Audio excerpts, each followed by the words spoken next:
गंजाम जिला कवि सूर्यनगर सहर मेरु साहि परडापाटीर काली मंदिर हुंडी भांगी चोरी होईछि।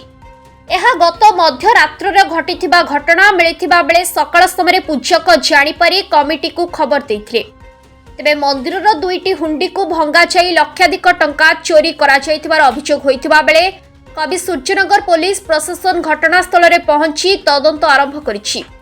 तेरे पेट्रोलिंग कड़ाकड़ी होनथिबा कारणरू एभली चोरी होइथिबा सूचना मिलिछि। देखो आमर 2 वर्ष तले हुंडी भंगा जाए। आम ए वर्ष मेरुजात्रा आम दंडवात नाच बाहरिया पूर्व आम हुंडीटा आम खोली था किंतु कौ दुर्बृत्त गत रात्रि चोरी कर आम सका खबर पाइलु। सका खबर पाई मंदिर को पहुँची माली सहित आलोचना कलु। तापरे थाना वाला को जनइलु। 2 वर्ष पर आम हुंडी आम खोल जाए केते टंका से कहीपर लक्षाधिक अधिक टंका आमर माँकर चोरी होती आम भावुँ। बड़ दुर्भाग्यजनक माँकर चोरी होगाटा बहुत दुर्भाग्य किंतु जो दुर्बृत्त चोरी नहीं से माँ कथा बुझंतु। आम थाना वाला प्रशासन को अनुरोध करुँ से चोरी कर व्यक्ति को अतिशीघ्र धरतु।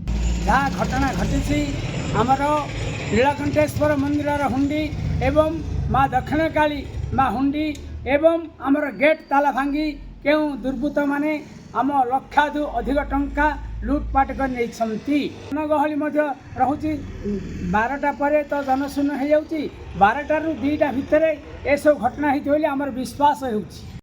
ब्यूरो रिपोर्ट प्रेरणा न्यूज़ टुडे।